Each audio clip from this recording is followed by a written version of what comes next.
Good day, students. I am Agbolade OM. I am to teach this course, Applied Parasitology, alongside with Adekunle OM. In this course, we're going to learn a lot, and we'll begin with the first part. But to make things easier for you, let me show you the course outline. That is it. You have a number of courses listed. Number of topics listed, and within the available time, we shall see how many of these topics we shall be able to cover. Today we are beginning with animal association, microenvironment of parasites. Then we shall also look at the concept of epidemiology as much as possible. That is the recommended textbook, and there are many more available online. In particular, animal associations. From your little knowledge of parasites or parasitology, particularly what you learned when you were in the 200 level, you know there are two basic types of animal associations. The first one, homospecific, which involves animals of the same species. Then heterospecific, involving members of different species. And that's where we're going in this course. And that is the one that is simply referred to as symbiosis. Symbiosis is a terminology coined by DeBarry in 1879. And what does it simply mean? It implies animals of different species merely living together. There are categories that are recognized depending on the level of relationship. We have forests. In this case, the larger one is just carrying the small one here and there. You need to refer to your 200 level material to be able to refreshing your memory on these basic principles. Forests, and you have example in the case of Simonium nivae. Then commensalism, that is the one you call eating at the same table. You have examples here. Mutualism, you have instances of that, in the species of flagellates, termites, and some, other groups. This is a very good example. Then parasitism, which is the main thing we focus on in this course, where you have the smaller of the symbiont handing over many aspects of its life, to the host. Well, we're not going to go into details of all that. Like I said, you have to refer to your lecture notes, which you were given when you are 200 level. So let's go on. Now we're going to consider microenvironments of parasites. Microenvironments of parasites. Again, from your little knowledge of your 200 level course, the biology of tropical parasites, you know what microenvironments are. Simply put, that is the immediate environment of a parasite, as opposed to the macro, which is the environment provided by the host of the parasite. Virtually every organ or system of the body of a potential host can serve as the micro environment for a parasite.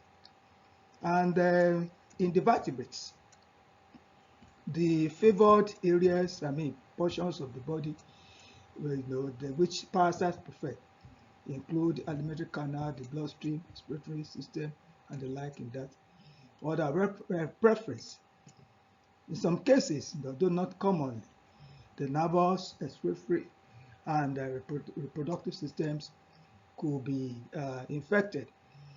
And the microenvironment, affect the biology of the parasites, and likewise the development and transmission of the parasites. The chemical characteristics of microenvironments include the oxygen tension, carbon dioxide tension, pH viscosity, oxidation reduction, and some other characteristics which you have listed here.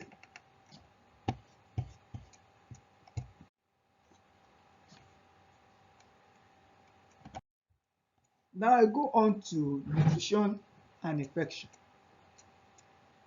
There is a kind of relationship which has been found between nutrition and infection. It is known that animals and humans who are well fed, when I say well fed now, having the right, let me put it the way as a balanced diet, as at when due, often they are able to cope with a lot of infections, including parasitic and microbial ones. That is to say, the nutritional status of any host affects or influences the occurrence and severity of such infectious diseases.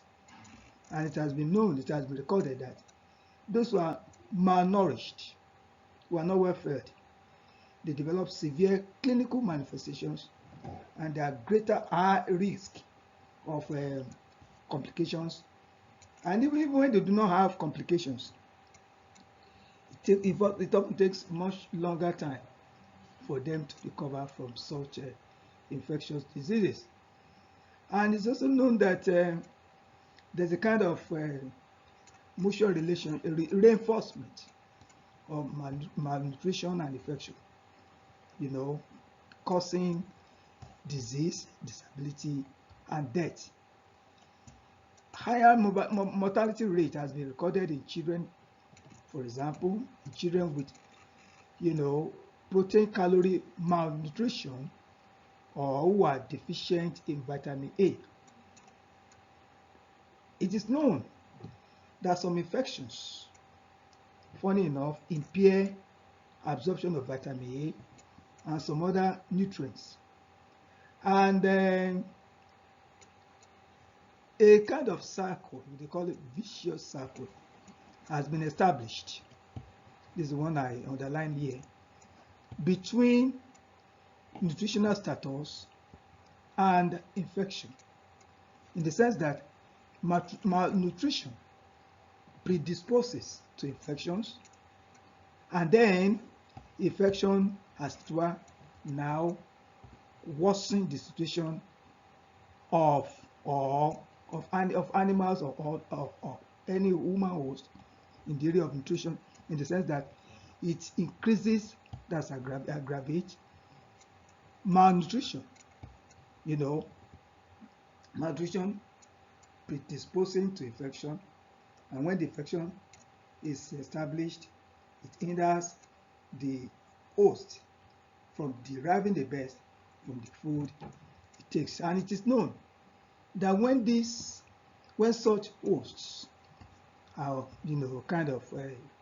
when they improve their diet, either directly or through some nutritional supplements, that circle, the vicious circle in which malnutrition predisposes to infection, then the infection now, disturbing ability of the host to absorb adequately, is broken. So that's a lesson for everyone of.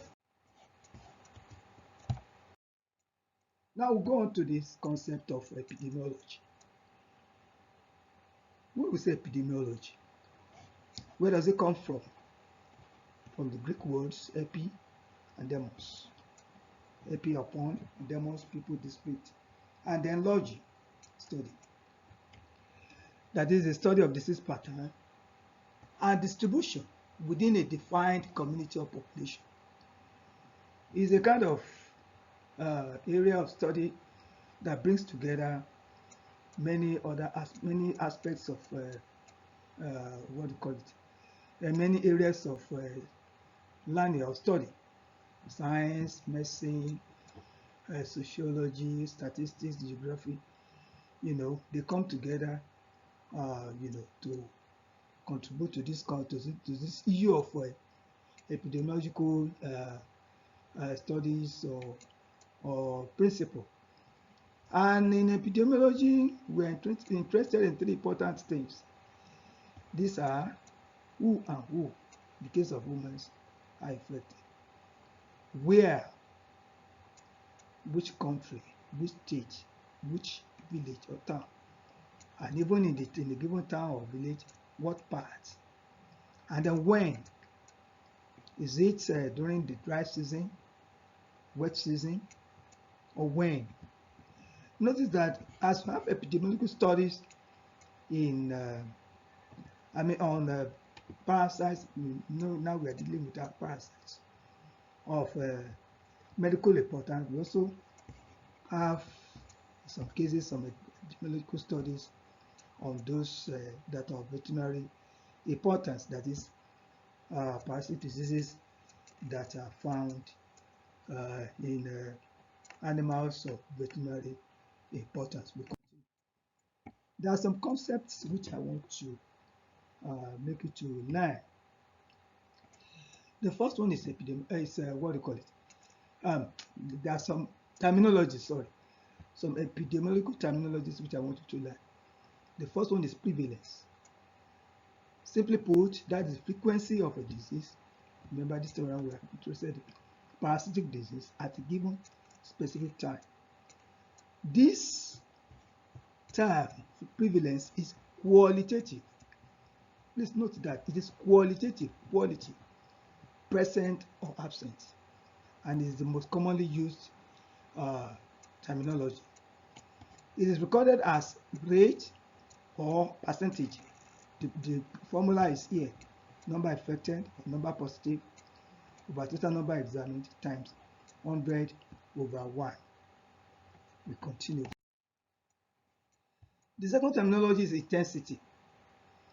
This one shows the load of a given parasite harbored by a host. When it has to do with group of hosts, then you think of mean intensity. Whether it is among the genders in a given village, town, or district, then you think of mean intensity, which is often calculated using antilog, this formula here, antilog of summation log x over n. Intensity is quantitative. Remember I said the other time that prevalence is qualitative. This one is quantitative. It's a quantitative measure because now you are dealing with number or load of the parasites. Please note these two, this difference is very important. Incidence is the third one. Is the occurrence of new cases of any infection or disease in the population over a period of time. This indicates the frequency of transmission of any given parasitic disease. Frequency of transmission. How frequent a given parasitic disease is transmitted, or the causative agent is transmitted in a given locality, among a given group of people or animals. The formula in simplified form is here: number of new cases in a stated period divided by population at risk times 100 over 1. Now let's try to look at an epidemiological exercise, just kind of typical example to illustrate those terminologies, particularly the first two. The first two now, that's prevalence and intensity. These are the ones I'm going to illustrate now. Now, look at this hypothetical example. 1 milligram of fecal sample from each school child of a primary school in Oru, Ogun State, was examined for Ascaris lumbricoides eggs, and the following were recorded. This is the age group, in years, 5 to 7, 8 to 10, 11 to 12. The number examined, so I have recorded. The egg count. The egg count is telling you of the intensity. Egg count, which is measured in terms of eggs per milligram feces. Eggs per milligram, that is the count per milligram feces. Remember that it's only 1 milligram that was taken from each of the school child, and then you have all these recordings. Notice each of these entries is represent what we call intensity. But when you do counting of the number, it gives an idea of how many were positive, thereby having an idea of the prevalence. So the two are put together on this table.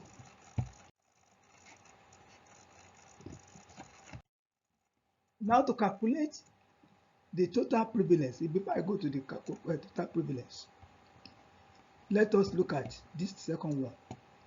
To calculate the prevalence of infection according to age group. That is the next slide. That's slide 13. If we go back to the table, if we go back to the table, you will see that if you play it back, you play the what do you call it, the recording back, you will see that for age group 5 to 7, 31 people were infected. That is, each of those intensity entries, if you count them, 1, 2, 2 to the last one for age group 5 to 7, 31 people infected out of 75 that were examined, times 100/1, that will give you 41.3%. Ditto for age 8 to 10, then which you have 33 having the infection, and then divide by the number examined times 100/1. Age 11 to 12, the same procedure, 41 entries, those intensities. Entries, if you count them 1, 2, 3, the last one, divide by the number examined times 100/1 to give you this. For the total now, what it implies is that the total number, the total number of the number positive, that is this 31 here plus 33 plus 41 divided by 75 plus 103 plus 120 times 100/1. It will give you the answer, which is what you have on slide 13. If I try to play it backward now, I may have to start all over, which I don't want to do because I'm recording now. Now let's continue.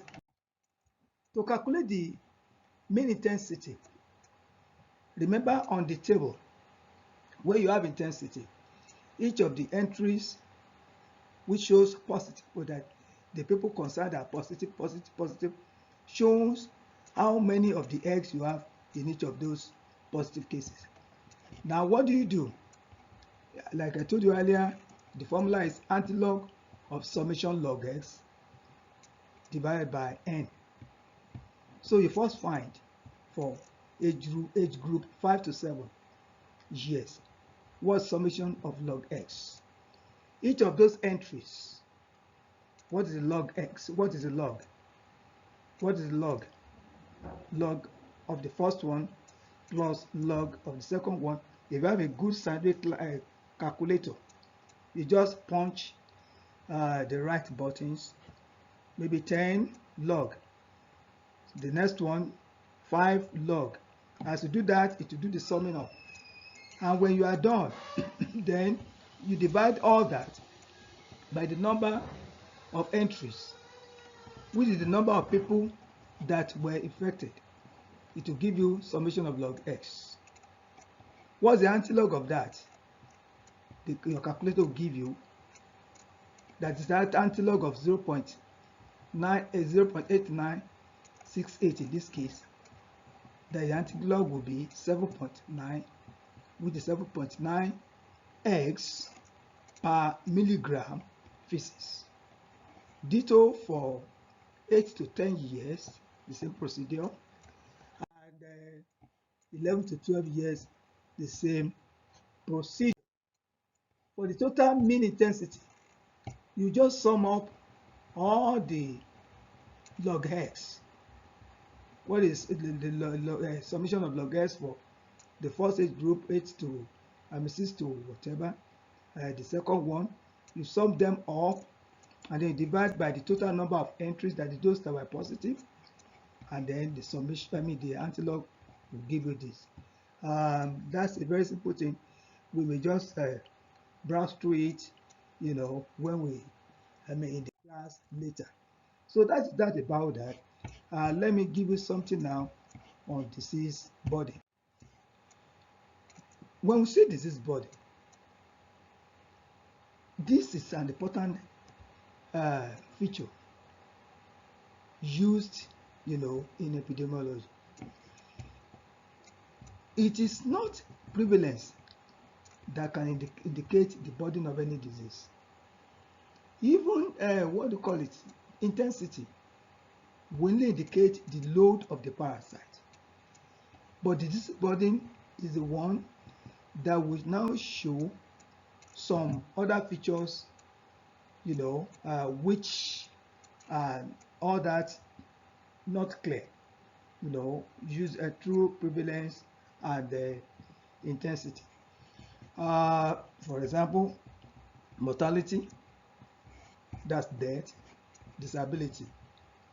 You will not find much of that in prevalence and intensity. And these are important indices which are very important, when you are looking at the burden of any given disease. And it is this disease burden is measured using what we call disability adjusted life years, DALY. That DALY puts together mortality, that's disability due to any given disease, specifically, and then what we call it, mortality. It was introduced by World Bank in 1993, and what it does, it translates disabilities, that's morbidity, into years of healthy life lost. Disabilities due to a given parasitic disease, maybe what do you call it, onchocerciasis, for example, river blindness, or what do you call it,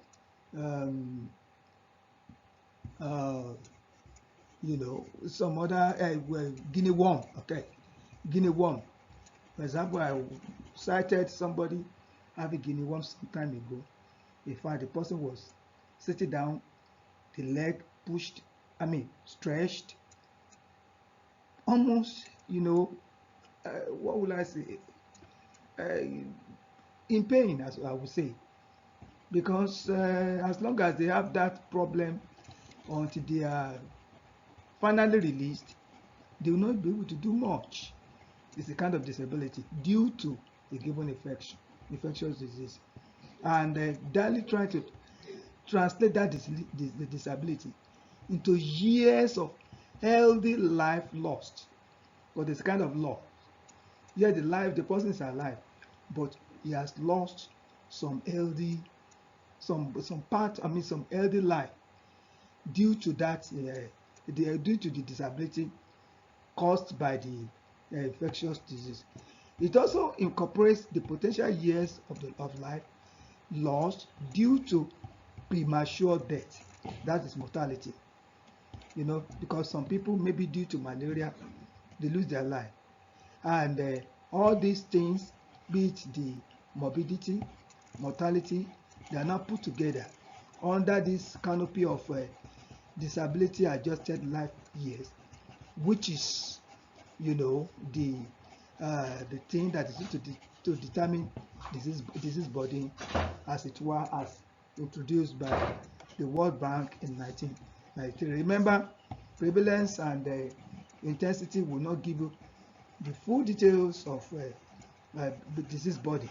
It is this phenomenon, disability adjusted life years, that help to determine that. And in the course of this course, we're going to make some specific reference to some daily values as already what do you call it estimated. I have a reading assignment here for you because it's difficult to go through every aspect of this course. In the class or even through recorded what do you call it lectures like this. So you have to study on your own disease mapping. These are things you can get online or using through some relevant textbooks. Evolution of parasitic mode of life. I leave you with those ones, which I believe you can take care of. So I'm stopping here for now, and see you later. God bless you. Thank you.